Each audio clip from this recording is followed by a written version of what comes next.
Schaefer, Here. Vice Chairman Jones, Here. Chairman Hellinger. Here. Next up is the approval of the motion summary for the meeting held July 30th, 2018. So moved. Second. Excellent. Roll, please. Vice Mayor Schaefer, Yes. Vice Chairman Jones, Yes. Chairman Hellinger. Yes. All right. A review of our financial management policies. That's what we're waiting on Dean on. Yes. On, You did? I could just, in terms of CIP plan amendments, we'd like to get probably another meeting in February with the Finance Committee where we can bring back to you at that point some possible changes to the CIP based upon better project estimates that we don't always have when we adopt the plan in October. And there might be, depending on available balances that we ended up in 2018 with, we might have the ability to appropriate some additional dollars for some project. So I think we'll want to spend some time talking to you about that. The big, the big projects like East William Street, that's out to bid now. That's a project that the city will be managing, and it will more than likely begin probably in March. That's widening East William Street, so we know that's happening. Bill, I know, wants to spend some time talking to council, but we could even address the Finance Committee about East Central and what our options are for East Central. We have a resurfacing of that roadway scheduled for 2020, and we pick up a percentage of that. It's an 80-20 split. It's an 80-20 split. And the project is not just East Central, it's East Central all the way from corporate line to corporate line. So there's one segment of it is the really poorly in poor condition piece, but it goes all the way out to our western limits. So we want to talk to you about the options for that. And I have to get numbers every time I log in. what? That would be good to hear. Yes. I just thought it was my PC. And so, Apparently. Dean, I just was mentioning the CIP plan amendments that we'll probably be calling another meeting just to come before we, Okay. sometime in February. I don't know if you want to add anything. I just mentioned some of the projects we got better estimates on, and we might have some available balances perhaps to apply to other projects. Well, we all, every year, like to have us do that. I think it's a good practice because we adopt our capital plan, earlier, even before we do our operating budget. And some things kind of change, estimates change. And I think it's a good thing, especially from a staff standpoint, administratively, to come in and revisit that instead of just saying, the number, the budget, the estimate we had in there was off. Let's amend our plan earlier in the year before they start putting these bids out on the street, before they start doing some of their work. So when we get to February and they're ready to start rolling on these 2019 projects, if there are differences and changes, we've looked at it from the plan standpoint. Not that it had, we had a $500,000 project, and sometimes it comes in that way. Then you get to the first part of the next year and you say, well, that was last year's number. It's now 700,000. We need to assess the impact of that before we say, well, go ahead and do it. So that's generally what we try to do. As Tom mentioned, I think there's a couple other things, and I'll talk about that here in a little bit. We had a pretty good budget year. Our development-related revenues are way up, and that has an impact. So I'd like to incorporate those actual numbers into the revenue side of our capital plan. And whether that anything's done with that, but at least we'll have that. We can take a look at that and keep that in the back of our minds as we move into 2019. So are you live now, Dean? Do you have? I should be, I think. Is this a good meeting time? This time of the day? For me. Works for me. So we'll look at something in February. That'll just keep us on task.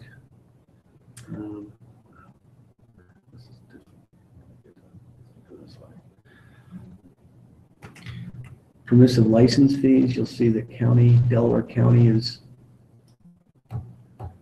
considering increasing their license fee This isn't me. tax. by $5, This PC. which raises, which would be done countywide. Get on the, The server. So you'll recall that we had proposed and been working since 2011 a proposal Where, to allow townships, cities, and counties additional permissive authority. Right. It should come up with an. And the General Assembly last year said, okay, for counties, the counties can do it, but didn't give us or townships that authority. So Delaware County here, is considering that $5, which would be countywide. Mm-hmm. And because we're currently at $20, that's how much our permissive license fee is. So when you go and renew your license plates, you're going to pay $20, and some of that, a lot of that comes back, over half of that comes back to the city. If the county enacts the 5 on top of the 20 that we already have, we couldn't, if we had we couldn't go above we can't go above the 25. So that's a hard and fast regardless of the. Well, if the General Assembly this year decided to grant municipalities an additional $5 and remove the cap, we'd be okay. But if they don't agree to that, and if they don't agree to give us more authority, then the county has preempted that $5 that we could have put in place if the General Assembly were to change it at some point. So it's an issue. And it means about $175,000 in the city. That's about what $5 raises.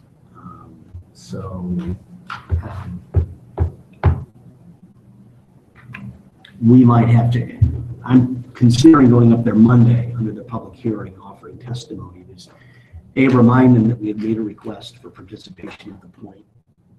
And, if you're going to increase the $5,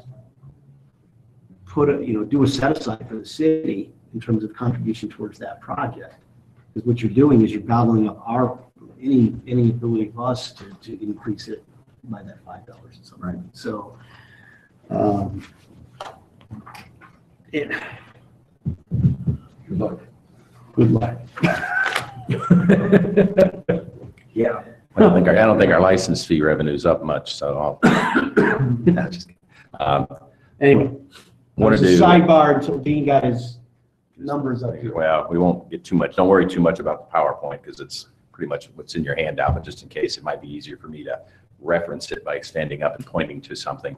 I think we have we got to be done by 5 o'clock. I think, Kent, you have a previous engagement, so we're not going to, I'll try to cover a couple things that I think are important, and we'll go from there. First thing on the agenda is talking about our financial management policies. There was a copy of our existing policies that were part of the agenda. I don't know if you need a copy or are you looking electronically. One of the things, these policies were adopted in 2014. Some of them are fairly generalized. We did have some consideration. I think we talked with the previous finance committee meeting about adopting some different policies related to, allocating a certain amount of our general fund income tax to capital improvements. This was, I think, back in 2005. We had a couple other, but never really adopted them. But I would like to talk about some potential, maybe a change, especially after some of our discussion and dialogue through the budget adoption process. There was quite a bit of discussion related to balanced budget, deficit spending, those sort of topics. And back in 2014, one of the purposes of the amendment we did in 2014 was to kind of look at those concepts and look at them strategically, what they mean, not just what's a balanced budget, but what should our reserve policy be, and any number of other things to look at how we have some policies in place that accomplish some of our, security issues, for lack of a better word. And because we had, over the years prior to that, it seems like every year, we have a limited amount of time to spend on budget discussions, and we always kind of go down a path of, what should we do with that fund balance? What do we, do we have a balanced budget and all those sort of things? Kind of took a different approach, and I know it was different because when we went through a rating agency review with Moody's, we explained our policies. They had more teeth in them than just, we're going to have a balanced, but something simplistic like that. And the general approach, because what I have observed over many years of sitting through budget meetings is we would always kind of get hung up a little bit on whether we should have a 9% reserve balance, whether we can go to 5, whether it should be 85, 20, that always became an issue. Then there's a lot of discussion about, well, is it a rainy day fund balance? What does that mean? When is it raining? And all those sort of things. We tried to incorporate that all into an approach, a strategic approach that really looked at it from the standpoint of why would we have reserve balances? What are they there for? What are the dynamics that drive our reserve balance policy? In general, you're looking at being prudent and saying, hey, we may have some downturn in the economy. We may have any number of other different things. We could have a catastrophic, tornado. I guess we won't get a hurricane. Maybe global warming, who knows? Tornado or something like that. And we had some major issues. What are we going to do? Can we kind of at least somewhat plan for that? And provided a lot of research at the time, backgrounds, what the rating agencies consider to be a good, or the government finance officers look at this and say, what's best practices? The rating agencies always want it as high as you can get it, because that way they're pretty good assurances. If you're sitting on a $50 million fund balance and you're going to go out and borrow $20 million, you're pretty confident you'll be able to pay it back. But that's not always prudent. And I think in Delaware, like maybe some other communities, and I think we're maybe a little bit better than others, but some of the suburbs of Columbus, they have a different tax base. Here, we have challenges. We seem to be able, we've always dealt, I think, effectively with our resources and how we allocate them, but we've got a lot of needs, not wants, I think needs. And so, it's always a challenge trying to come up where the priorities are, and we can't address them all. And so I think it's important that we not just hoard cash to a certain extent, that, we have this big, huge fund balance sitting there when we've got needs that aren't being addressed. There could be policy implications of that. It may be council's directive that says, no, we want to really hold back on spending, only spend what's necessary. And if we do have surpluses, ultimately our goal is to reduce taxes. Could be, but that's not anything I've seen over the years I've been here at City Council that it's come. So we pretty much look at that, and obviously we take to heart the concept we need to live within our means, and whatnot. So the general approach was to look not so much at just whether a cash basis summary like this is revenues are higher than expenditures, and whether it should be 9%. It's really looking at what we have as a targeted reserve balance that gives us a certain comfort level that if unforeseen things occur, we have time to react. And so even though best practices and prudence, whatever else, says that we could probably do a 5 or 7% reserve balance, it's not just a percentage. You also have to look at the dynamics of your community, where your major revenue streams are coming from and how diversified you are. We don't have a GM plant in Delaware, so we're not subject to that. We're not really in a high, tornado zone per se. We're in good, I guess, but so we're not really, we're pretty predictable. We haven't had spikes up and down in revenue streams over the years. So, again, a 5 or 7%, if I were just looking at it from my stance, that wouldn't really cause me a lot of problems. I wouldn't worry about not being able to make payroll, or we got to turn around and turn off the street lights because we can't pay the bills. But again, beyond that, there's a certain level of prudency. So ultimately, we settled on 17%. Why 17%? Because I think it equated out to 2 months of what your annual expenditures are.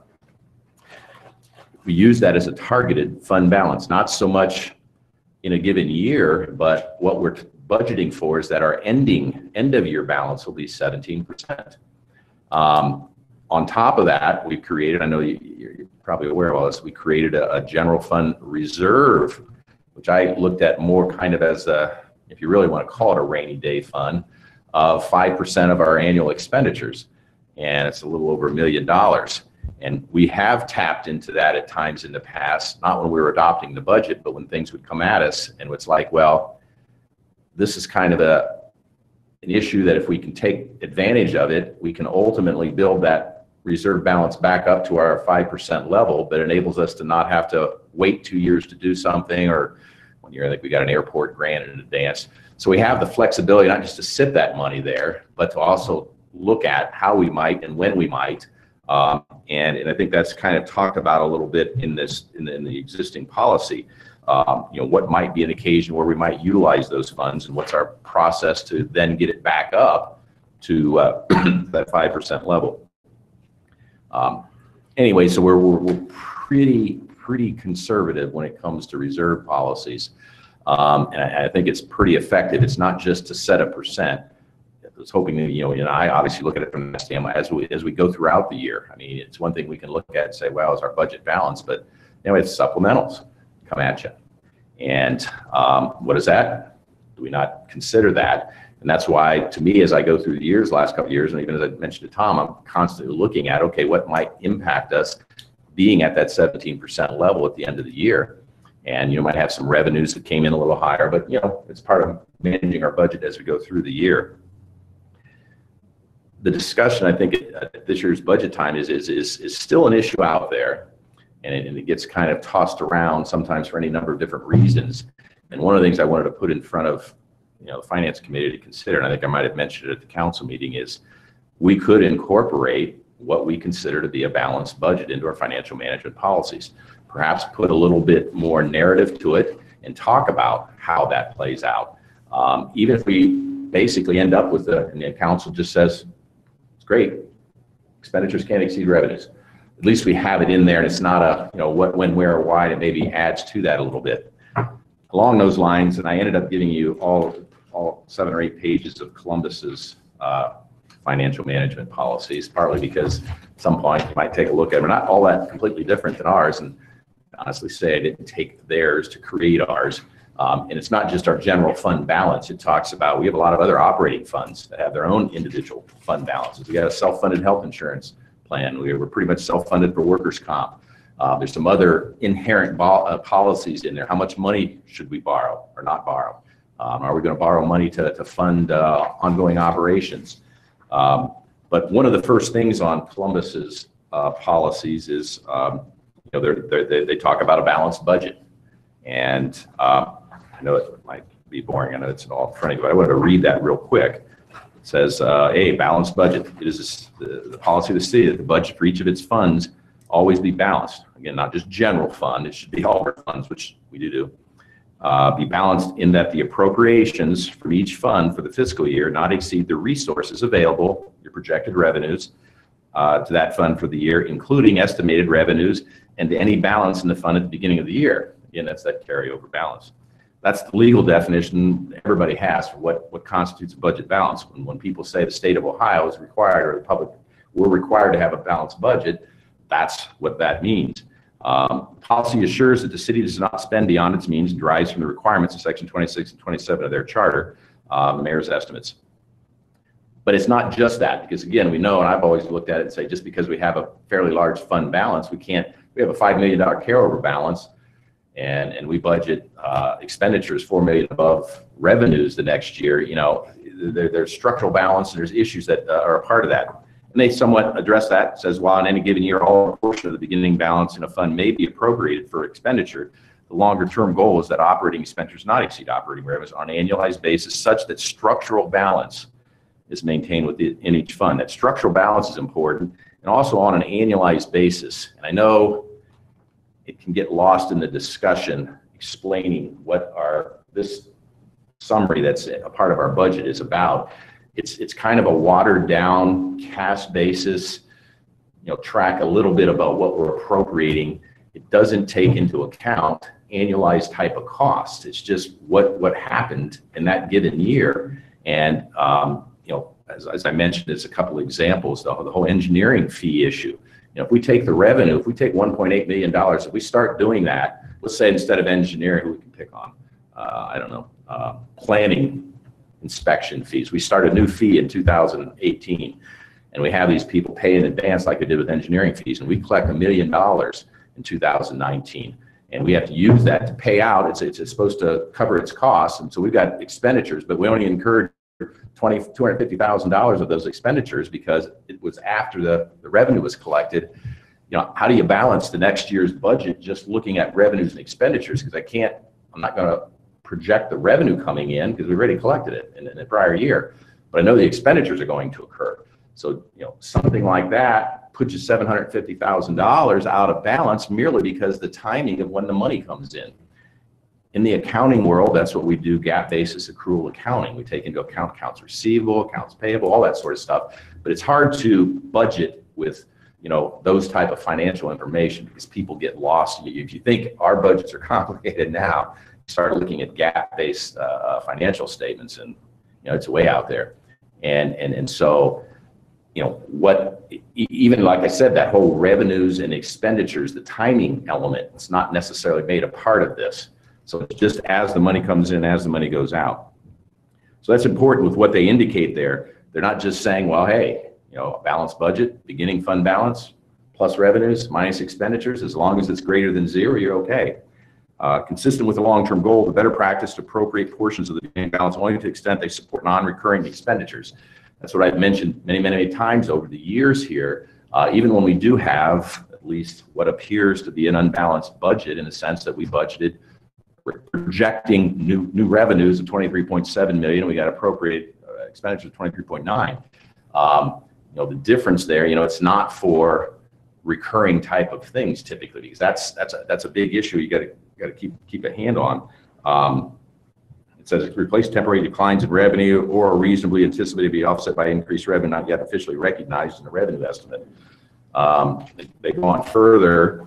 The portion of the beginning year balance of the fund which equals the amount by which, this is a little bit confusing, expenditures exceed revenues during the year preceding the budget year should be appropriate only to the extent contemplated by the policy defining the appropriate use of economic stabilization fund.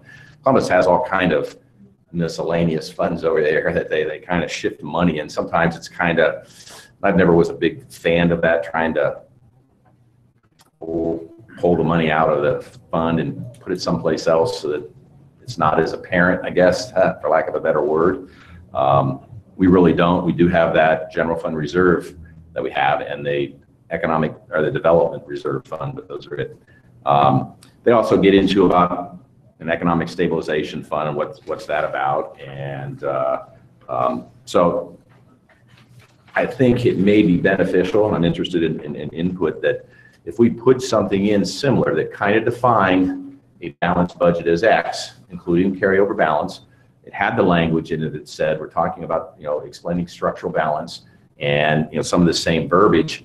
And the other thing I thought that maybe we might incorporate into ours, because even if we do that, it still gets to be an issue. We can have transitions in council, and normally people can wrap their hands around the concepts of this is your income, your expenditure shouldn't be above that or you're going to have problems. That if there is a year like this year where we did appropriate an amount above the estimated revenues for that year, that we, in the policy, we say we will add as an attachment to the budget presentation a narrative that explains what this does to our structural balance, and so it can provide even a little bit additional narrative to say, even though we may be $500,000 out of balance, here's what and why, what's driving that. And I think if we do that, I think it may, hopefully, I don't know, it helps a little bit get our hands around that. Other than just the verbiage or the narrative or that issue is our budget balanced? Again, a bigger part of it is strategically. Again, it's not just adopting a budget. As we go through the year, things change, and how we manage those resources and what are some of those tools, and how the policies can put into writing a little bit more, some assurances from council or others that we're going to at least stay within those guidelines. Any thoughts? I think having this definition would be helpful to get to Lisa's concern. If the constituent goes online and looks at the budget and says, well, gee, the budget's not balanced, having this definition would say, well, there's a little more to it than just those two numbers. we've got this other fund there. So at least it explains it. That's my thought. Mhm. I know some in one of the positions that was approved this year is to add the budget analyst. I think maybe we can entertain that notion of not to get the GFOA budget presentation award. I don't really care about that, but the format that they utilize puts a bit more into the budget document. Included in the budget document gets submitted to City Council, has the existing financial management policies attached to. I mean, it's 2.5 pages. But it also has a process that you go through and certain things that are talked about and done even in advance of the budget being submitted to council. But so not only can we have it in a policy somewhere, we can actually make that a part of the budget presentation and ultimately the budget document. Dean, is there a way to, in addition to the, what I would call static budget, fiscal year budget, is there a way to have a rolling budget, a rolling 12-month budget? Because, you know, again, I think a lot of what we came back with here when we, you know, discussed the budget before, and again, it's a snapshot in time. And for better, for worse, that's all it is. Mhm. But if we also, in addition to having a fiscal year budget, if we had a rolling 12 or 18 or 24-month budget, that would better demonstrate, in my mind, it would give some more validation as to our economic condition. Is that even viable? There's things and approaches that have been contemplated and even I've looked at that a lot of times because not only is it a snapshot in time, but you're budgeting for a 12-month period. Not everything works in a nice 12-month period. And generally what most places have done is they've incorporated other things. You know, most of your operations are pretty consistent. You know, the police department's got 60 or whatever police officers and, you know, 85% of their budget is kind of consistent. So what do you focus in on when you look at not just one of the revenues is one thing, but expenditures? You got major capital things. That's why a lot of places will have capital plans, 5-year capital plans. But to me, the challenge, and it's a challenge administratively a little bit, and even at a council level, is to understand the dynamics between those two. Are there some things? I think there are. My experience tells me, and I'm pretty confident about it.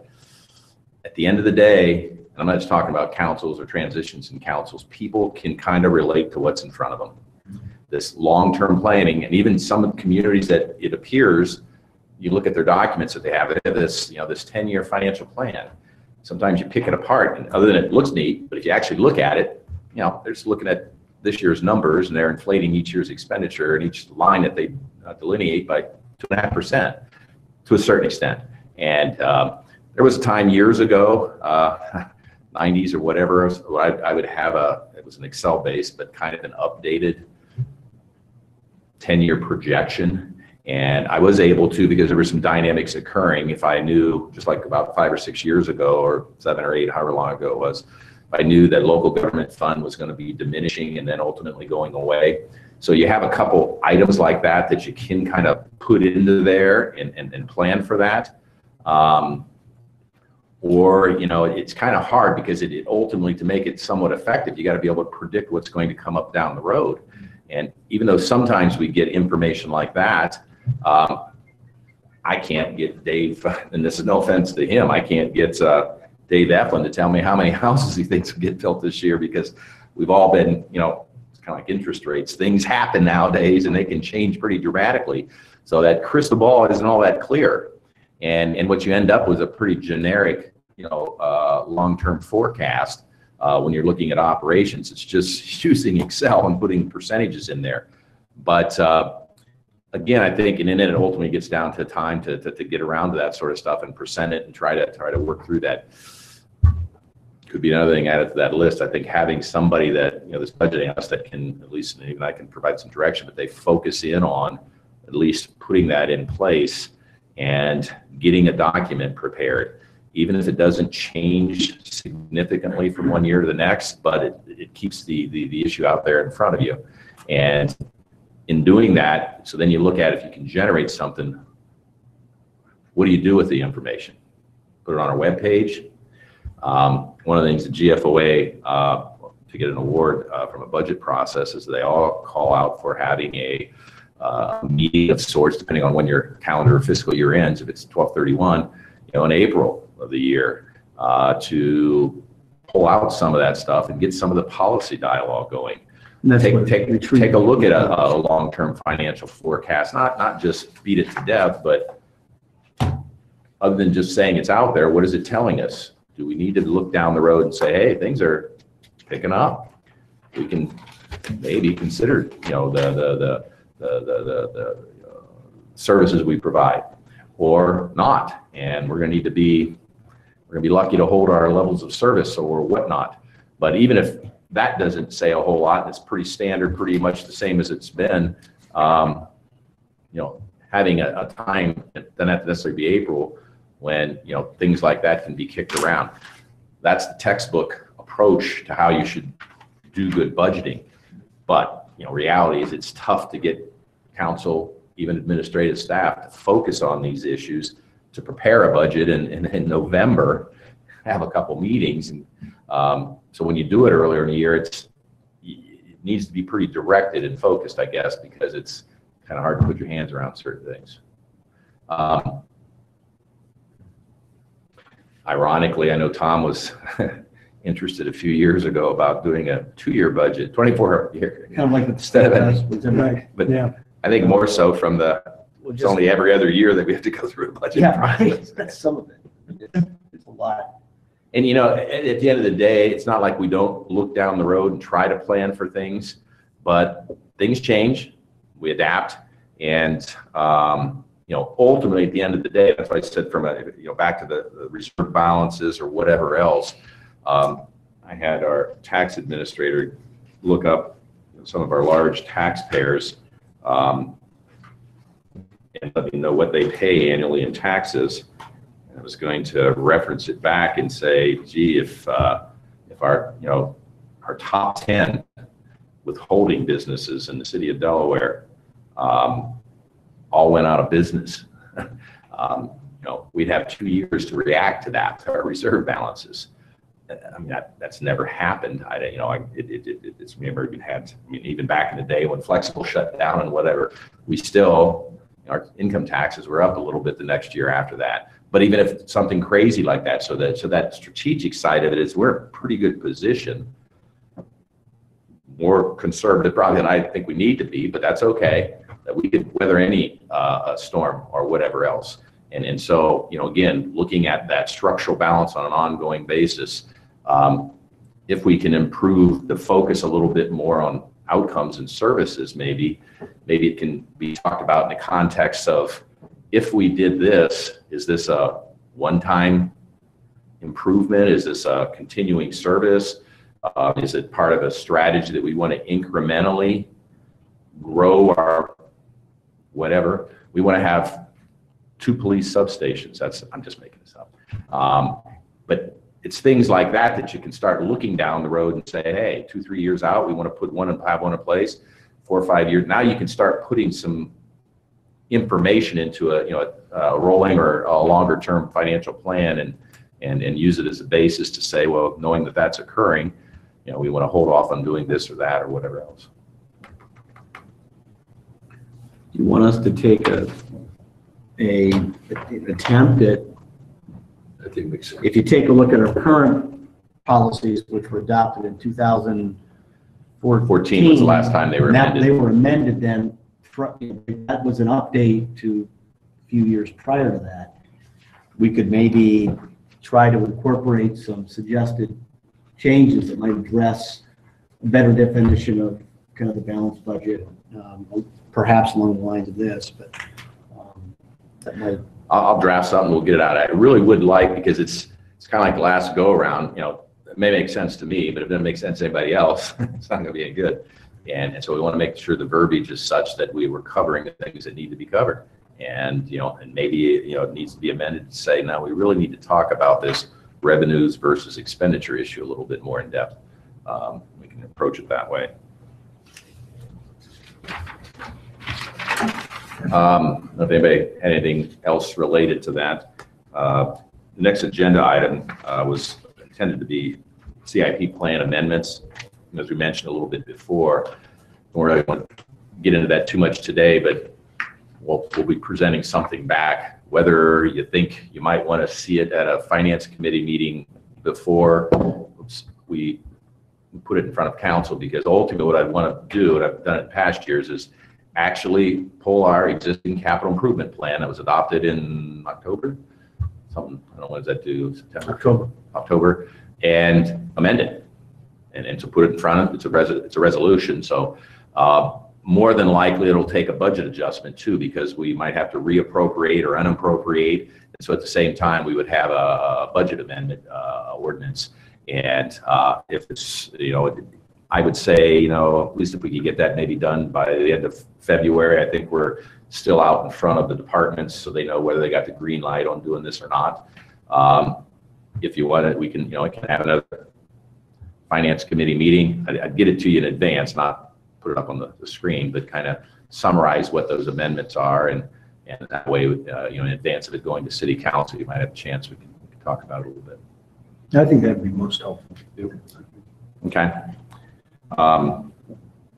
Before we get into staff comments, I did want to, since I knew we were going to be talking about CIP plans, talk a little bit about our results from last year. Ultimately, we're updating with actual numbers on a year-end finance report, but typically I get it to city council. We don't have a whole lot of dialogue. I don't want to jump into all of that, but there's some key things that are in there, not just the information, but again, I shared that a little bit through the budget process. A pretty good budget year, not just development-related revenues. We're in pretty good shape with that. So I kind of wanted to walk through that so you get a little bit of a sense. You can talk about rolling budgets. We just adopted a budget a month ago, and what does that mean? Maybe we come back and look at making changes. That can be up to you. So this is the same thing you got at budget time, but just has actual numbers. They did change a little bit more than they normally do, but when we're submitting budgets, when I'm doing this originally, it's 1st of October, and I'm still just trying to project through the remainder of the year. And typically, I look at what the departments have appropriated as far as expenditures, and I'll just assume that's what's going to be. Historically, over the years, many years I've been here, we're pretty tight with managing our budgets. Council, we have a couple supplementals, but normally they're for things that kind of pop up. We don't have a department that has $40,000 budgeted in a line item. That wasn't a good number. We need to spend $80,000. So we monitor that. We also have an internal policy that if there is a situation where department's line item will go over, the first thing is they got to send a memo to me and Tom and say, we're going to exceed this line item because there's these issues that we didn't anticipate. But the first thing to do is to look at their existing budget. We can hold back on doing this in this line item so that we don't have to do a supplemental. And so we'll actually, the budget ordinance gives me that discretion to shift money from one line item to the next. And we do that. So we pretty much stay, it's historically, from an operational standpoint, I don't think there's been any year where we've actually been, even with supplementals, been over. So I know that, and I've known that over the years. I can kind of count on, $300,000-$400,000 worth of a cushion there, but a lot of it gets back to some personnel payroll issues in police and fire because of all their benefits and issues you have there. We typically always come way under. And that was 2018 was pretty much like that. We also had a couple pretty good November and December from a revenue standpoint. So anyways, that's good news. You have that in front of your first page. So for 2018, I didn't change any of the budget numbers for 2019. You're looking at this one, Dean? 19, yeah, the first page there, the handout I had. We had a unencumbered, our fund balance, beginning fund balance of just a shade over $5 million. Revenues 23.8. Our expenditures were 23.6 million, but included in that number We did an advance of $1,236,286 to the CIP fund for the building improvements next door. So you'll see down at the bottom, I have a line there, advance due the general fund. That's going to get paid back when we issue debt for that. That's under the 2018 actual count. Right, under the 2018 actual. And speak of easier here, so it's right here, it's 2018. So even though our expenditures for the year look like they're quite a bit above that, if you subtract that out, because it's included up here, you know, it's really 22 million, something less than that.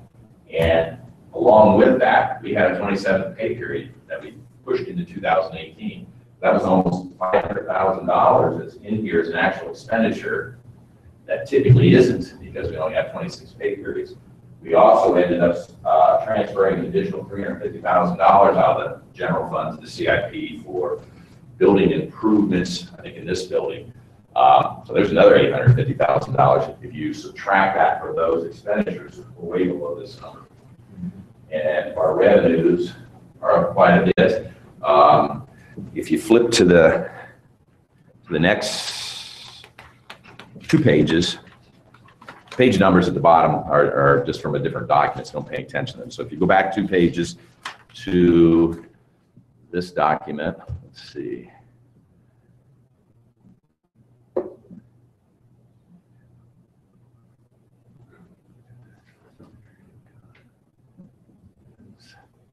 It's just a summary of our major revenues. They're not all general fund, and gives a percentage, compares it to 2017. And like I said, we had a pretty decent year on the revenue side. Our income tax collections up 7.46%. There were some other communities as they were going through 2018 were not seeing a whole lot of growth. So that's pretty big. Property tax, I think, was And Dean, just real quickly, just to clarify, that is all income. That's both the fire, whereas this is just non-fire. Roughly the same. I mean, this shows 15 million. The difference is Right. Is fire. This is all, it's like property tax. There's a general portion, there's also an amount that goes into the police and fire pension fund. So this is more just the revenue, not from each fund. Property tax are up, we had that reassessment, which is good. Local government fund money, most of these are pretty, 3-4% increases. Some of the major revenues, franchise fees, cable TV, fines, forfeitures, impact fees, police, fire, parks, municipal. We went from $500,000 last year to $1.1 million. Obviously, all those single-family houses and all that development they talked about has an impact. Sustainable, that's where you get into budgets, even in capital planning. Again, can't count on that. I'm not going to change our capital plan and show $1.1 million of impact fees for the next 5 or 10 years. Probably won't happen. Airport, a lot more fuel. Yeah, now talking maybe at some point a little bit about our cemetery. We are out on Huntsville now. We're pretty close to finalizing we're doing a cemetery master plan. One of the important elements of that is we really need to open up more space. Our lot sales are quite a bit, they're about half of what they were last year. We just really don't have any spaces to sell people. And the ones we have are not all that attractive. A big part of that plan was looking at not just how do you open up a new section out there, because we have some space, but really implementing some aesthetic improvements to it. So it's more than just bury them out in the field out there somewhere. And pretty close to finalizing that. Along with that, we're looking at the policies and procedures and regulations out there in the business side of that. And at some point, there'll be some policy discussion. I think council a couple of years ago, we didn't have a separate committee, but wrap our hands around a couple of policy issues. One, do we look at this and say this should be self-sustaining, which means we might have to charge $2,000 for a space instead of $1,000, which most of the cemeteries charge. And the other thing is, how do we view that? It is more than a cemetery. I continue to be amazed at the number of people that go out there and walk. Chris, you Do any other cachet up there? Run back there. And I know I'm kind of getting up there a little bit. I do think it's somewhat of a reflection of the community. We don't have a ton of cemeteries in town. It's pretty large one. St. Harris is right next door to it. I think one of them, whatever. Whether we want to look at that and we'll have at least the concepts that can be presented. Make an investment, really, is what you're Make a talking little about. bit of an investment. We do have some funds that are left over from the perpetual care amounts that the Oak Grove had. But part of looking at, and that might be something over a period of time this year, looking at what if we looked at doing certain things. Some of it's more of a business investment. If we spend, I think I'll be able to show you, it might cost us $300,000 or $400,000 to open up this new section. But it's, I know because Carolyn gets all kind of contacts. I know we'll sell those lots, and that'll cover a lot of that cost. But I think there's something to be said for investing in the facility, the existing facility a little bit, kind of maybe upgrading that a little bit, but hopefully we'll present something back to you. That does have an impact, and I guess we're seeing, the revenue side of things, we really need to get moving on that. Golf course, Not that down a little bit. too much. Not that the beer thing will make a whole big difference. I did want to, and I don't know if we did have a little bit of discussion about the change they did make from the budget standpoint this year with the Chris Kohler, the full-time employee. And it's not done to kind of look at and say, well, how can we keep the golf course? It's really looking at how that thing should function and operate and have that reflected in the budget. And then that becomes something we would change that. Chris's wages are now out of the parks budget. And There's a transfer now. what's reflected in the golf course is going, and again, Chris isn't going to need to, that's the one thing that has to change. Chris isn't going to be spending all his time down there. We still may use his expertise at times because he knows a bit more about greens management, turf management, and all that we can hire to see, like every other golf course does. Even the 18-hole door knock or golf, whatever else, so the world will do that. And we just kind of reflected it this way over the years and just never changed it.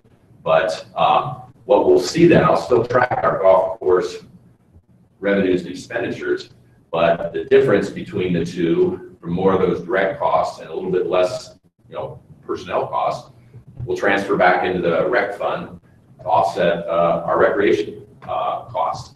And again, that policy issue, that golf course, at the end of the day, this golf course, because it's not a 18-hole, top of the line golf course, it's a recreational amenity in town. And again, no different than kids playing ball and all that sort of stuff.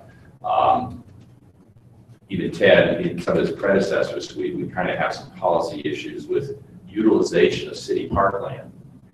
Delaware Youth Soccer Association, good program, a lot of kids participate.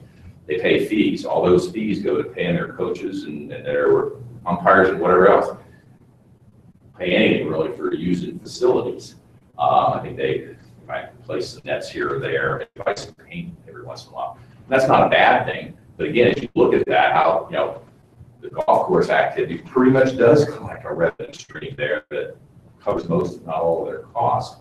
And so, anyways, I know that comes up and it's come up quite a bit past years about whether the golf course is breaking even or not, or going to go belly up. But regardless of the budgeting change and the process change, the revenues is something we always need to be focused on, and we should. Again, there's some policy issues on there. You can't just say, well, let's just double the greens fees because you might not get any participation. But anyways, that's the result of 2018. Engineering fees went way down, but that's, again, there was a lot of dialogue about that. We've now changed that process. That number that I was kind of reserving a source, because I know ultimately we're going to pay out over the next couple of years more than what we're going to take in if we're truly just billing now and reimbursing us for actual costs. So there's there's a profit built into it the way we did it in the past. There may have been a little bit, but that's going to go away. But we still have costs because we took in money tail end of the year for engineering fees that we still have to pay the inspectors and whatnot. So, but even just how that changes from one year to the next. Fire EMS, prosecutor, and everything else. Building permits, again, this general fund reimbursement basically for the inspectors over here. It's pretty indicative because a lot of activity. I talked about capacity fees being way up for water, sewer. Yeah, if I go back, so if I look at water capacity fees, $3,081,000. Last year, $1,390,000, it's almost more than doubled. If I go back 3 or 4 or 5 years, 500,000 is all we were getting. And then if I go back 10 or 12 years, it was 1.1 million. So that, you know, when you talk about a rolling budget, yeah, if I could get some decent, somebody could give me some numbers that could reasonably project our levels of growth, yeah, I could look out and then it'd be a lot easier to rely. Because it can't, you got to be a little bit conservative, but it does provide some flexibility. In a couple of areas, to recall, some of you were on council, we did a wastewater plant expansion, then followed up with the water treatment plant expansion. A good portion of the wastewater plant was adding capacity. We went from, I don't remember what it was, 4 million gallon day capacity to 7.9. So a big part of that cost was adding capacity. When we were originally doing the planning for it, capacities were up where we could probably fund the bulk of that. Then, you know, we had a big bubble and it went way down.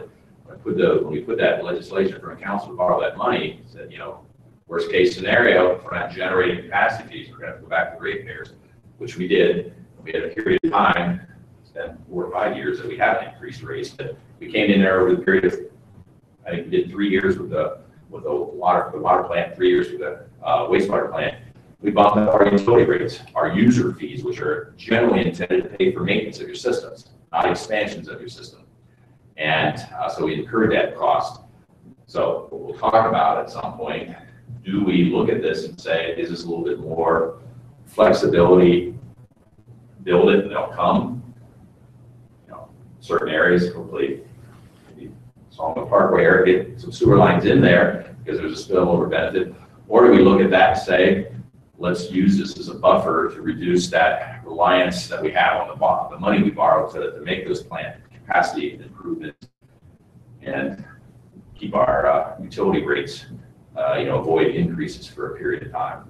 Because something like that type of a jump is huge. I can tell you, it could give you 2 or 3 years of not increasing your utility fees.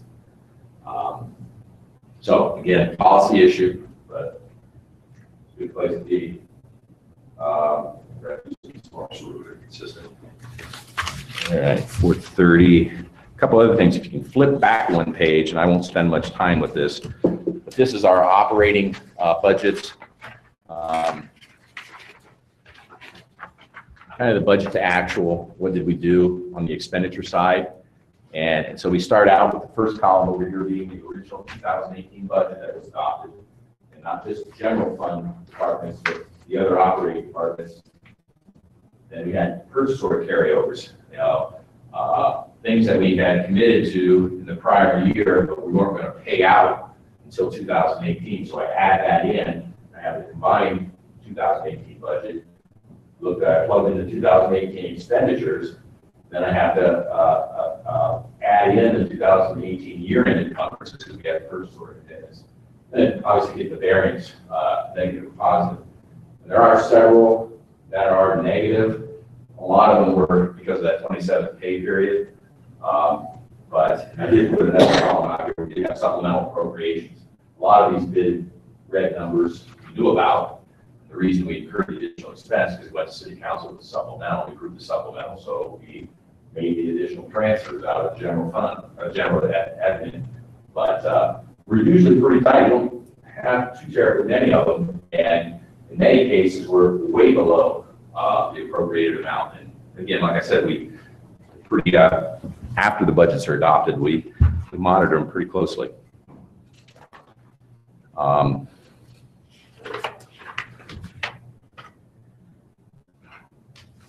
You go back a few more pages. I've got some background information. We touch a little bit on this. I think it's 4 pages, 5 pages back, 4 pages back. There's a graph about income tax collections. Again, you can see up at the top there, it's got historical information back through 2008. We actually did have a year, 2009, where tax collections went down 3%, and a slight increase, but last several years, we've kind of been around that 6% average. And again, that gives us a little bit of flexibility. It's our primary discretionary revenue. If inflation's 1.5%, 2% or whatever it is, it does give us a little bit of latitude. That's why I think this year with the budget a little bit different than prior years, there were a couple positions added and report that way. It's just a breakdown. Most of a good chunk of our tax revenue comes from business withholding. Who's our largest taxpayer business? PPG. Let's have that. Business. Kroger from a withholding standpoint. And actually Delaware County. City School Board, Ohio Health, Ohio Wesleyan, PPG, City of Delaware. I mean, you look at that and say, oh my gosh, the City of Delaware's in the top 6, but it really gets to how diversified we are. And that's why I say that's if you're in a city where you've got a couple huge employers, something happens, you need a much higher reserve balance because if it hits, it's going to hit hard. And here at we've lost some businesses that shut down. We've added some, but we're pretty diversified. Just point out under rec facilities, and Dean will touch on this in a few minutes. We talk about some debt issues.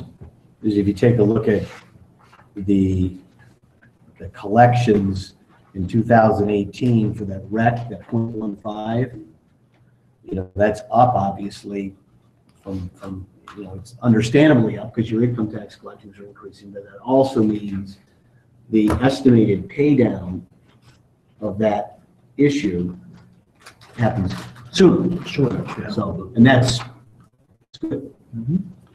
The next 3, 4, 5, 6 pages are some of our primary non-general fund business-like operations, and I'll just maybe touch on a couple of issues. And what I'm showing is 5 years worth of information with revenues and operating expenditures. At the airport, what did 2018 look like? From a revenue standpoint at the top, pretty decent. Our rents are pretty consistent. And fuel, sometimes it can be based on the price of fuel, but I think our gallonage was up too. That I don't have access to that information. Probably be as a little bit more helpful than just the actual total sales. What's our nearest competition for fuel sales? It used to be our primary competitors were Marysville and Bolton Field, just south of Columbus. That some of the pilots that generally are here, it's close enough that, even if they're hangared here, they might, fuel's less there. We had a little bit, and I haven't got too much into it in a number of years. We were kind of undercutting, trying to get to flowage, but I tried to explain back when Tim was there, it didn't do us any good. Our sales may be up, but if we're not covering our costs, we're just, so we have to be, we have to be a little bit more strategic in how we price our fuel. But other than that, they're doing okay, I guess. 2018 was somewhat of a typical year. And just while we're on the airport, Dean mentioned earlier the master plan that we're doing for the cemetery. We're doing a business master plan for the airport, which will provide recommendations on our current charges for service, everything from our T-hangers to our fuel to our tie-down rates. So that'll probably provide recommendations to the Airport Commission and the City Council about are we maximizing, I guess, from a revenue standpoint? Are we in the marketplace when it comes to our fees? So that'll be something that will be coming to City Council later in the year. Are we still negotiating that maintenance contract? No, that got done. That got done. Yeah. We did out at our airport. It was several years ago. We built some additional T-hangers. We ended up refinancing that debt, and we owe about, let's see here.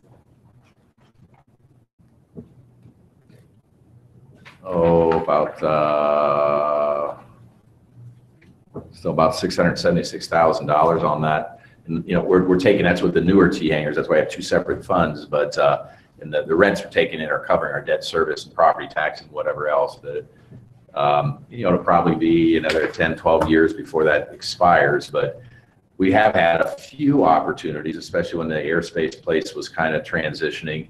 At some point from a business standpoint, if there is demand out there, the private sector perhaps, and we're always entertaining those opportunities, but I think we found out a few years ago with the airspace place, when they condominiumized some of those, it's a little bit more of a challenge. We have a little bit more flexibility to look at that and say, we can go out there and maybe go out there and make some improvements, hangars or whatever else. We can be confident we can fill them up.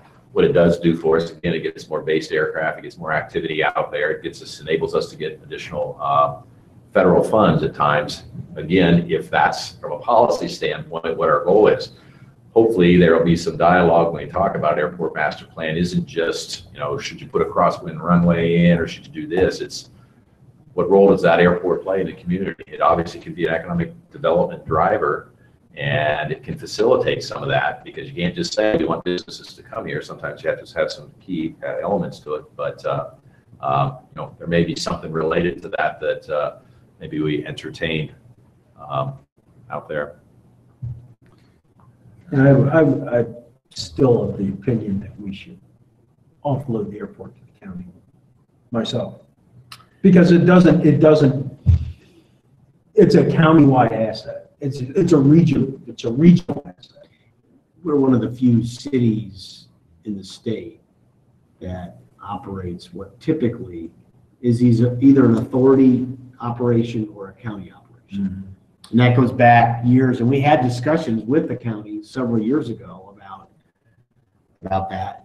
And it still could be a conversation. I'm not sure they view it like that, George, but but it's not uncommon. It's come up, and whether they have an interest or not, a lot of even the county ones that are out there in Ohio, I mean, if you've got 88 counties, absent the larger counties, maybe the 12 or 15th largest, they have a county airport, but they have an FBO out there. The county, it's kind of the way Marysville always was. That was county operated, but they maybe spent $50,000, $60,000, $70,000 because they had to do upkeep, and they had an FBO in there that ran the whole operation. Mm-hmm. Here years ago, we, again, strategically, we looked at what was coming down the road, and not just the tool it could be, but being somewhat in control of that, and can that be a driver? I've been here long enough to know that all the master plans or whatever else that come back could be a jewel. I mean,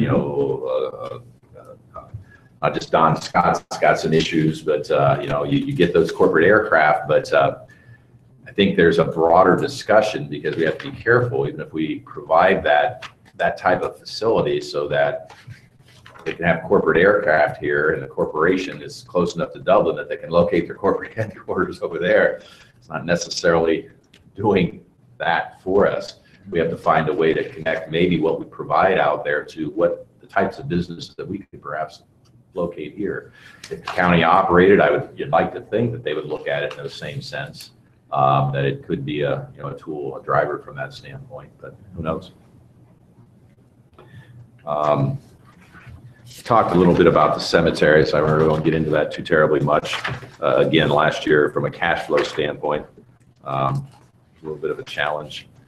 Golf course, again, touched on that a little bit. And 2018 still reflects the wages of having Chris out there, so it'll be quite a bit different in 2019. Storm sewer, there's not really a lot here to talk about, but it's one of those issues we're debating. Down at the bottom, you can see the rate hasn't changed since, I don't know when we put it in place, 2002 or something like that. I don't know if it was before you got here, Tom, but No, it was after. what's that? This discussion started before I Right, got but it was here. after. We enacted it. Yeah, so it's probably early part of 99, something 2000. like that. Yeah. And that $2.50 is the equivalent residential unit. That's what a single family property pays. And then if it's non-single family, based on their ERU, it's a factor of that. We're still able to knock out some improvements. People lived in town for a while, whether our storm sewer issues are what less still out there. I don't think we have quite the problems we used to have. But there's, other things related to that could make improvements, not just to runoff, but there's a clear correlation between storm runoff getting into the roads and causing even more damage to our roads. And whether we want to invest in better curbs and gutters and inlets to try to minimize the impact on the roads, that water running across there and doing all those sort of things. Plus just the aesthetic side of having curbs and gutters. There's other advantages to having those in places. And drive around Delaware, a lot of places there was a curb and there isn't a curb hardly anymore. And there are a lot of areas that we've annexed and there's roads that were put in without curbs and gutters. And so we've kind of touched on a little bit this notion of do we, Joe DiGenova, when he was still pushing pretty hard, that we bumped this up and we develop a plan of going in and making repairs and starting a process. And it's one of those things, you do it, you're not going to get everybody's fixed in 5 years, just like years ago when we looked at storm sewer problems. It's a long term, it's going to take us 10, 15, 20 years to start addressing some of these, but we're looking at that. We'll, I think, have a presentation here coming up pretty soon talking about utility rates. I think we'll have a little bit more dialogue with council about, from a policy standpoint, where council stands on that. But just, it's pretty standard fare. We have, I think, a 3-person crew that goes out and does some maintenance stuff, and beyond that, we do some bigger projects. Let me ask just the 3 council members here. We elected a couple years ago to eliminate the fall sweeping program, and didn't get a lot of, got some comments back. Did you get any feedback at all from, in terms of street sweeping? The fall. At one time, never heard anything about it.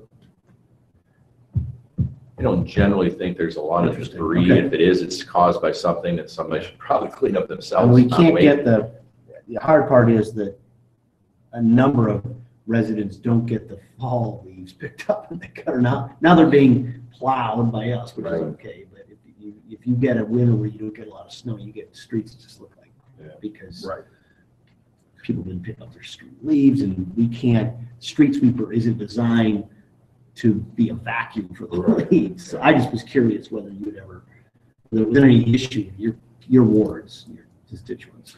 No, but I wonder why, and I know that we have the factor to go ahead and, clean out some of these inlets. Yes. That we use from time to time. And obviously, we're not going to go back and use a Vactor street, leaf pickup, like was done in the past, but it just seems like we need concerted efforts in the fall to put more effort into cleaning out those inlets. Yeah, and that's why I asked, because arguably it can be a storm sewer issue. Absolutely, the extent that those leaves are plugging up the storm sewers, you're getting flooding, and that's where we fund the street sweeping program. The connection there, obviously, because again, we've changed process-wise with even our snow or winter road. We don't put as much grit down. I used to use pretty much a lot of grit, and that would stay in the curbs and get wash into those catch basins. Or now we're using mostly the brine and whatnot.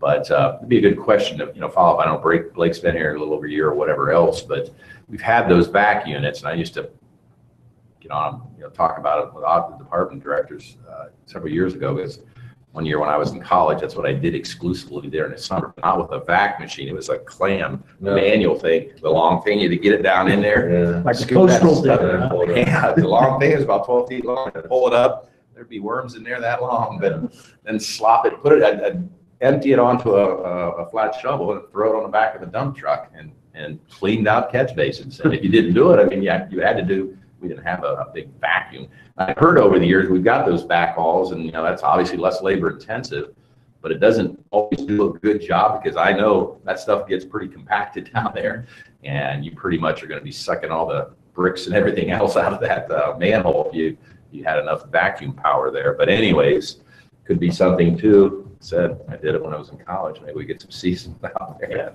And what's our, At least the ones that are problematic and we know are. Mhm. what's our annual cost to do that street sweep? What is it? It's in the budget. You pull that up. I'm just It's curious. like, let's see, 180. 2018. I think they still do some additional sweeps downtown. Yeah. Storms. Street, 56,000 was appropriated in 2018. So again, it's really not a huge dollar amount, but I just noticed that more and more it's challenges getting people to clean those gutters. The leaves left there. And it looks like So that's good What's to that? sweep them in the streets too. You just, I see it in subdivisions that they just take the leaves and purposely put them in the gutters, you know. And we at one point, Bill did the analysis, I think I may have shared it to you a while back, on what it would cost to institute a leaf program. And take a look at that again, because one of the things you want to look at is what you would offset in your cost of your pickup costs right now, your weekly picking up those bags and taking them out. And my experience is you can spend a lot of labor units on that whole vacuuming process. It's a big undertaking.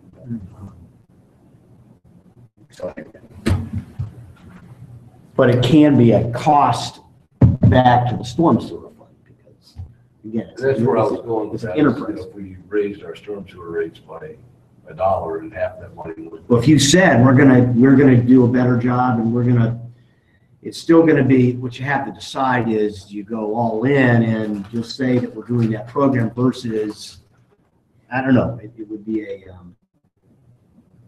but I think most people might elect to say, yeah, I'll pay 50 cents more a month if I know that you're gonna pick up my leaves. And my gutter.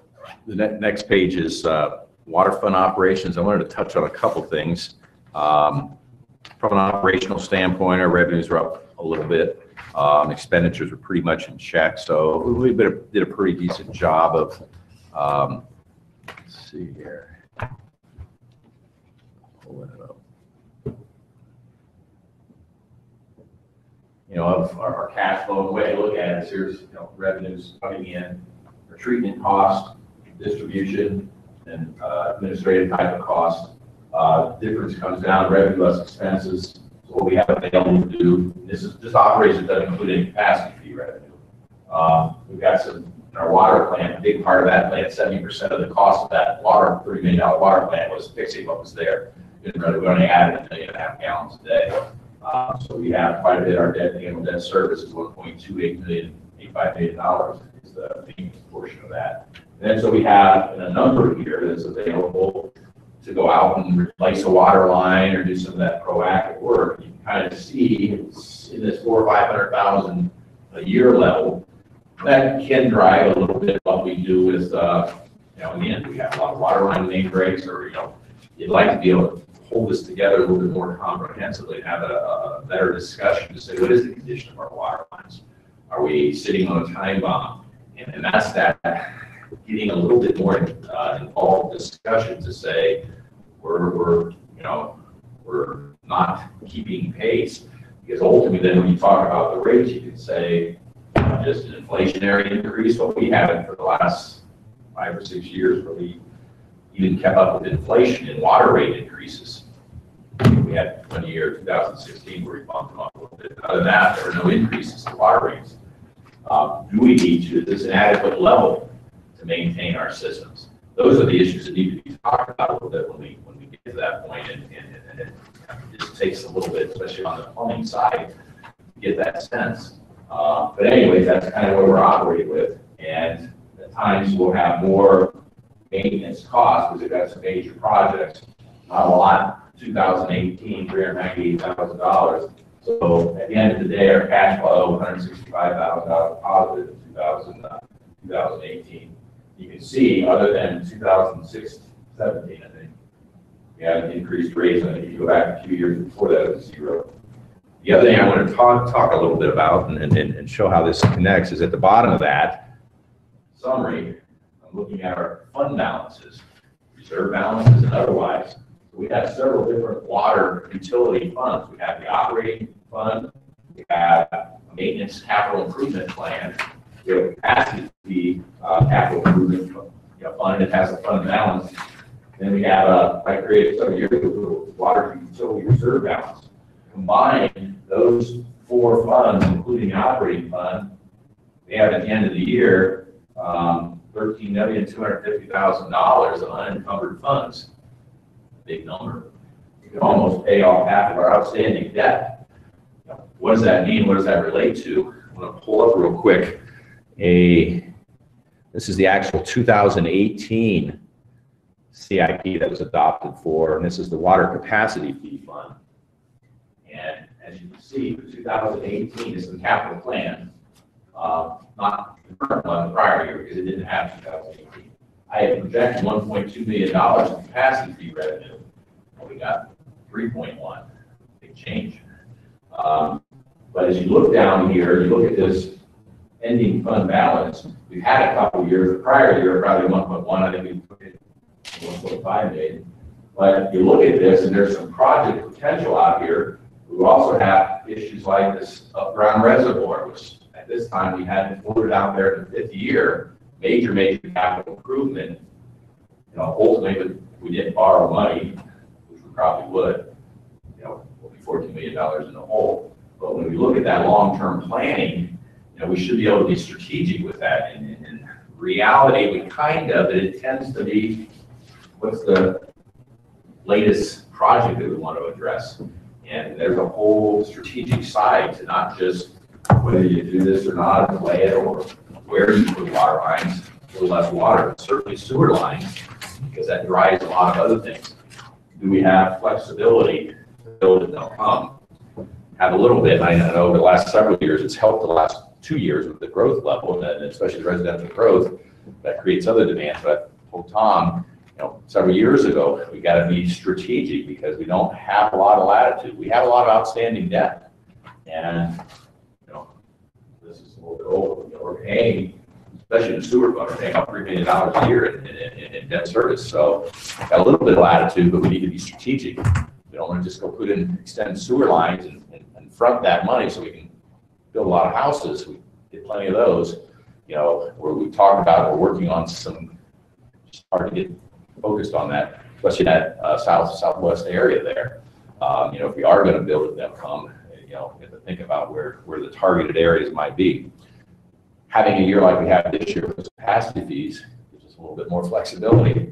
Sometimes it's easier to operate when you don't have just not do anything, but we need to be a little creative with that. It's a good discussion for us to have, is take a look at that, how we can put infrastructure in. Right, because what that would cost, where we Right. do it. because it might be worth the investment.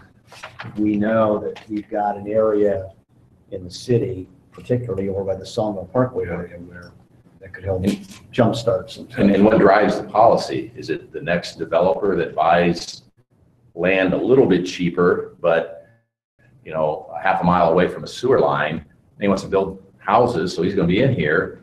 Planning department says, yeah, let's annex it in. And maybe, but maybe not downplaying residential growth, because that can help a little bit too, but we should be a bit more strategic about it. And if anything, know what latitude we have, and before we meet and in advance of them coming at us.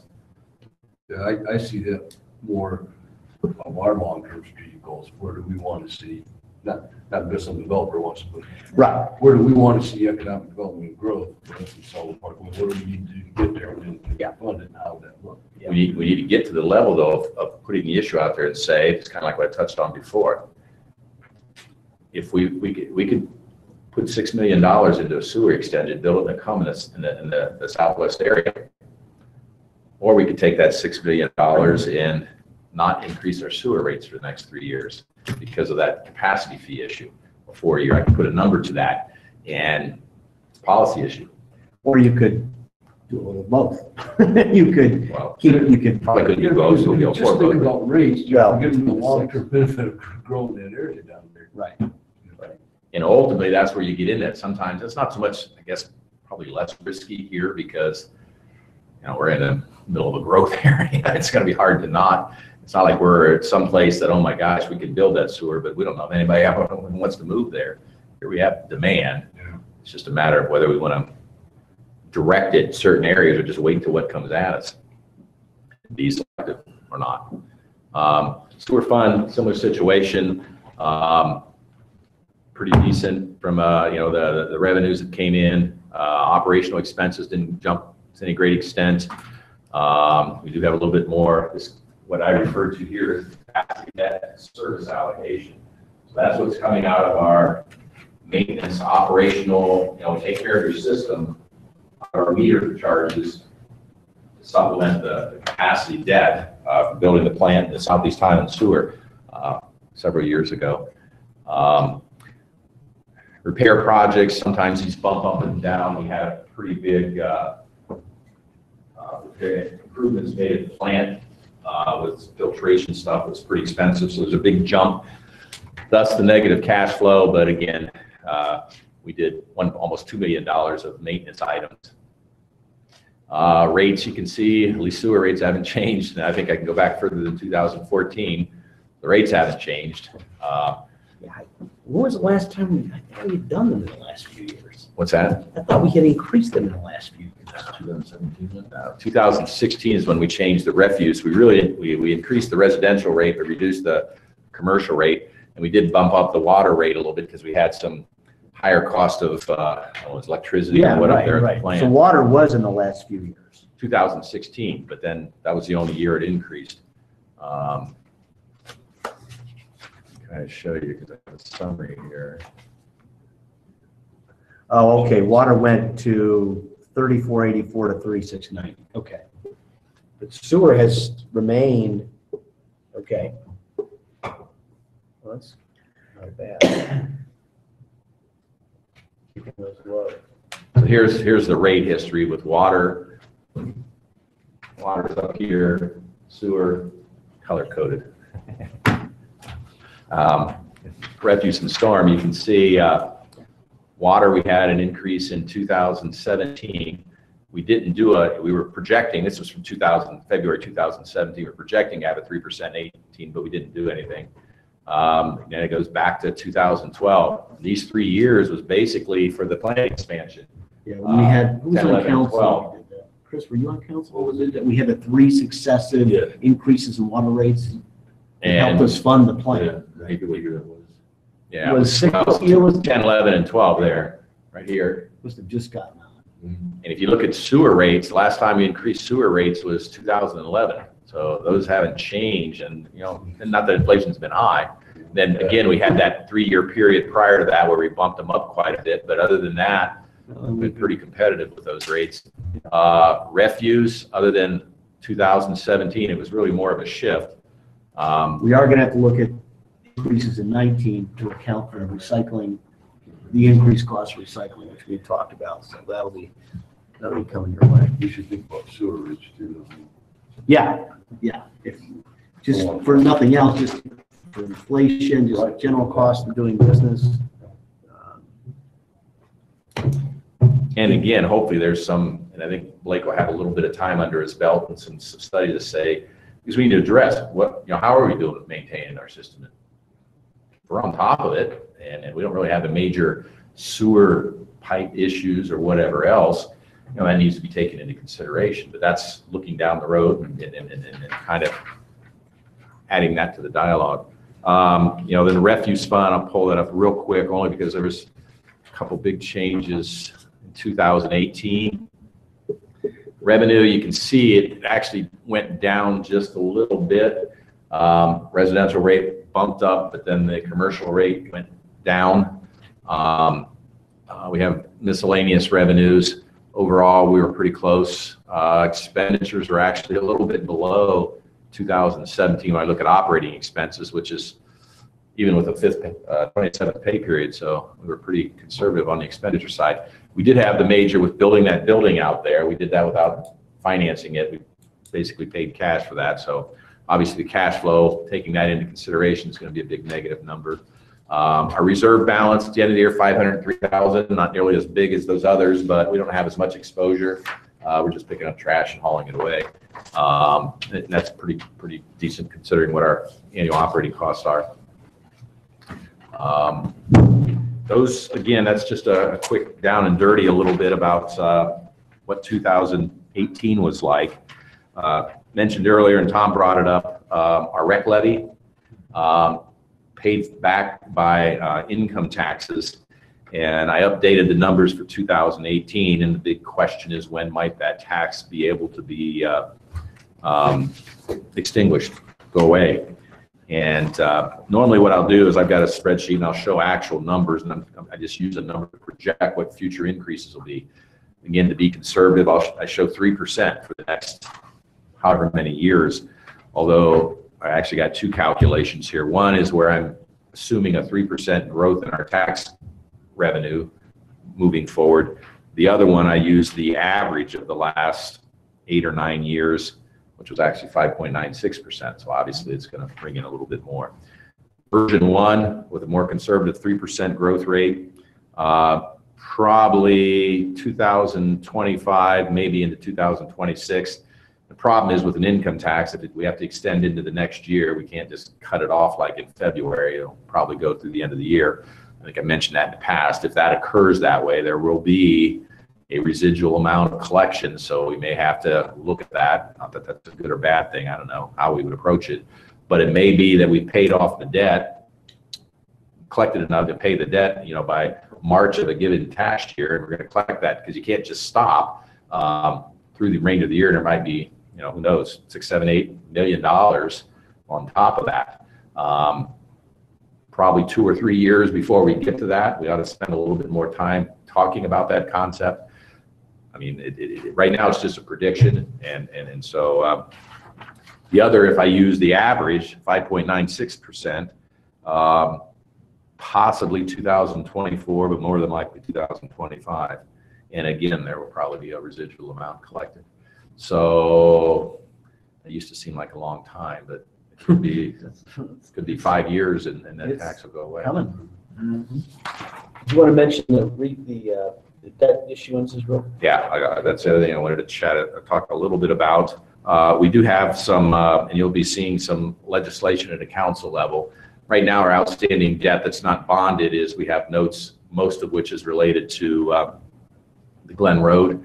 Strategically over the years, I've just reissued those notes and paid down principal, because up until the last 2 years or so, I think one time the actual interest rate for $12 million was 0.21%.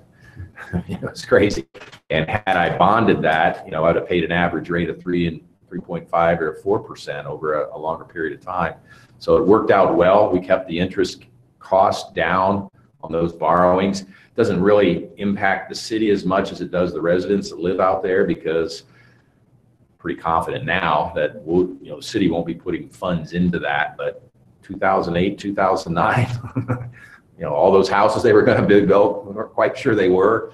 And that was one of the reasons also why I created that development reserve fund. It wasn't just for economic development purposes. It was to set aside some funds if we had to cover the shortfall between the community authority charges that were collected and the debt service payments, interest or principal, that we had several years there that we could buffer that and not have to hit our general fund operations and cut budgets elsewhere.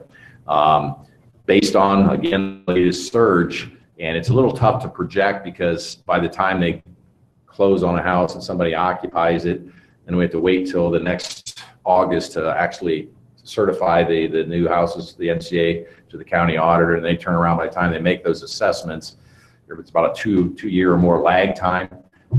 So those numbers should pick up, but we're at a point, and they have been there, where not just has the strategy of issuing 1 year debt kind of changed, because the latest numbers are 1 year borrowings are above 2%.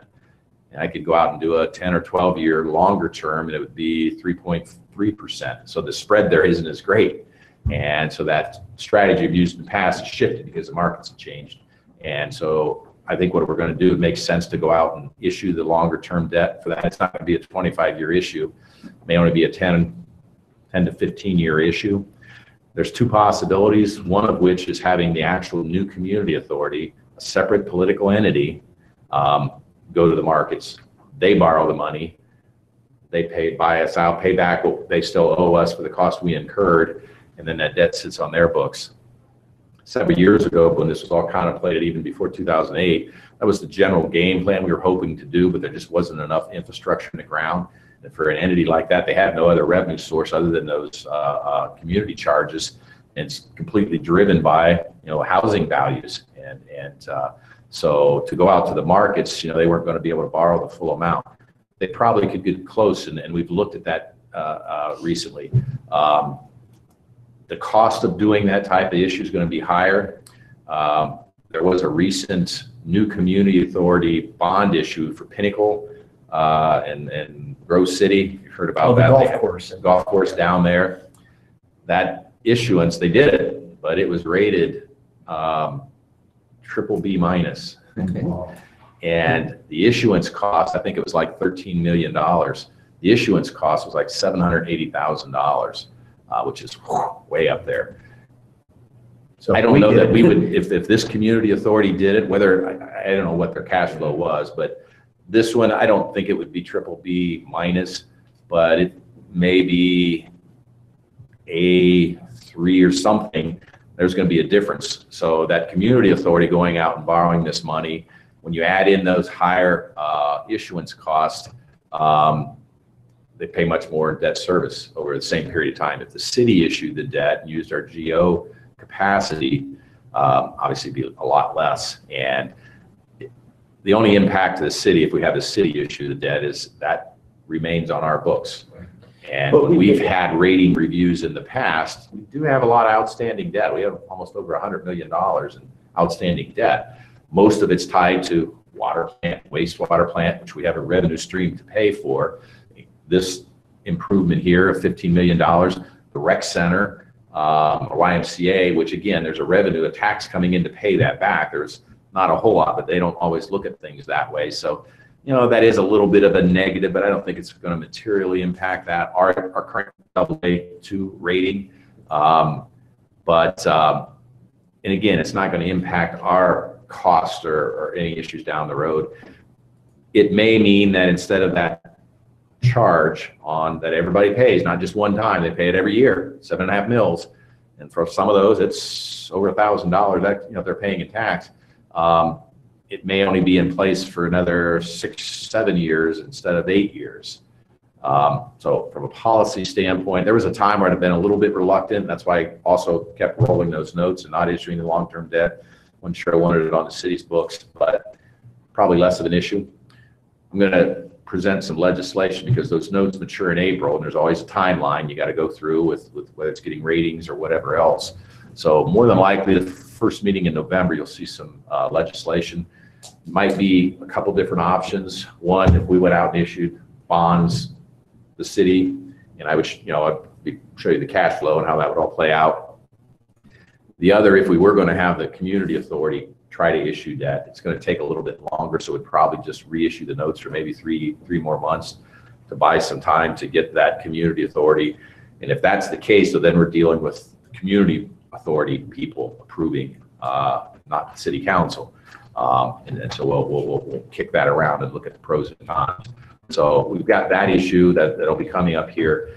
It's not new money. And again, it might help the timelines a little bit out. It'll be up to council. We could do it and still do 3 readings of the, stuff that's been out there before, but I'll share with you a timeline. The other issues related to potential debt issuance is in 2009, we issued debt to do, I think it was part of the Southeast Thailand sewer or something else, but it was sewer debt. It was about $13 million. We issued that as a tax-backed issue, as opposed to doing a revenue bond, which is kind of costly. So we pledged our income tax. It helped us get a better rate. Yeah, that does have a little bit of impact. Nothing that anybody here would notice, but it is reflected in in different things in our reports. And in 2010, we issued $20 million for the YMCA facility. When we issued those bonds back then, we had a call date. The one was December of 2019. The other was June of 2020. The IRS and the federal government had changed. You used to be able to do an advance refunding, basically a refinance, but you could do it in advance, well in advance of the call date. Well, they won't let you do that anymore. But you can do a different thing where you can work with a investment banking firm and do what's referred to as get the right terminology here. A forward refunding bond issue. The general gist is that we would negotiate with an investment firm. We would set a pricing date, perhaps two or 3 months, but the issue wouldn't close until September is the earliest that we could call those bonds and actually pay those off of this year. They're going to charge you a little bit higher interest rate because of that interest rate factor. It's kind of like going out there and getting what's going to happen with interest rates, and you're kind of playing the markets a little bit. They're pretty sophisticated, but anyways, it would enable us to move on that. The issue on our side, if interest rates go up, potentially it's not as attractive to do the refinancing then. Probably still would, it just wouldn't be as high as savings as far as remaining interest cost. But we could also take that approach with the rec center. And ultimately what that might do is it could have an impact, a little bit of an impact on what I'd mentioned to you earlier, that time frame by which that tax may be in place. When we issued those bonds, they were 20 or 25-year bonds. Well, the out years, the rates are much higher. The first couple of years, our bond interest rates, 1%. Out there in years 15, 16, 17, it's 4.5%. So if we took what was a 25-year bond issue back then, it had an average, they averaged that interest rate over the life of the bonds, and it might have been 4.2%. Now we could go out there, because we don't need that many more years, we could perhaps shorten that time frame, convert it to a 6 or 7 year issue, and not only get the interest rates, because I think they're probably going to trend up with everything happening out there in the world. They've been showing signs of that, even though the Fed kind of moderated a little bit here recently. But we can also shorten that duration. What I told Tom is we can kind of lock in a little bit more, and we want to be pretty comfortable. It says, hey, if we reduce that remaining interest costs, I might be able to shave down a few more months or whatever else on how long that tax needs to be in place. But if nothing else, I think in a year after doing that, we could have a pretty good idea, how it may play out. And that affects some discussion regarding other future levies and stuff. But there's some strategic side. Some of it's monitoring the markets and what the rates are doing. What I may do, and I'll explain it to it, but I may introduce legislation to council to authorize potentially doing that, but not actually moving forward and kind of watching the rates, because if they're not trending up, makes no sense to do an advanced type of and pay that premium. We'll just wait till September. If rates didn't change between now and then, we're better to wait till September. Yeah. But what it'll do is it'll shorten that time frame. If we see things start to go up, we can act pretty quickly and get the issue out there, and do that. So I think that's the only thing. We do have the one other thing I didn't really talk a whole lot about. I think we'll have a little bit more discussion when we talked about CIP changes. Is we had intended, obviously the co-hatch cost us a little over $1 million. We were going to borrow money to pay that back over time with the rent that they had coming in. And the city costs, we were going to kind of spread out a little bit of time and use some of the general fund reserve. And then when the streetscape debt drops off in 2 years, use that to pay that back. Again, with the general fund balance being higher, we could probably do that and not need to finance any of that, which it just helps a little bit when you're looking at your capital plan. You're not paying debt service for a period of time. But again, it's just less debt that we're issuing and paying cash for it. There's that opportunity to do that. So we'll have a better idea of that when we enter February. That's all I had. I thought it was 5 o'clock yet, and after. Do we want to try and get dates? I think Elena. Well, I was pulling up the calendar. So you want to look? And what do you have? Well, were you thinking maybe later? Later in February? February, yeah. I mean, because. I think the latter part of Like the February. 27th and 28th, that last week. Yeah. You guys want to look at something? I think that works better for us. Sure. You have a civil, Yeah, for me right now. What, Kat? There you go. I don't Around know. 3:30 in time. So we can just put it on your calendars. I mean, there's an HPC meeting then, you know, so maybe 27th is best for you. Oh, I don't care. Go from there, so then you have. roll into, We have an HBC meeting in an hour anyway. That's what I'm saying, Yeah. so it'd be the same situation the other month. So if you want you want to do Wednesday, the 27th? Dean, does that work for you? I looked on the calendar and. Okay. I don't, this is what I see for you. 3:30? Okay. You look pretty open. That'll to work. that. I don't know what your. 3:30? 3:30. Good deal. That's a little bit scheduled around. Okay. Demonstrations yet to be scheduled for our software. That was well. Well, if we need to rearrange. If I know it. this, I know I can schedule around all the others. 227? Anything else? Member comments? Nothing to take? All right. In that case, stick and fork and we're done at whatever it is, 5:15. So, Then what's the deal, Bridger? What does the date you need something from Ken about? I'm sorry. You want something? Oh, yeah, we're supposed to, well, we don't have time now, but we have to Talk about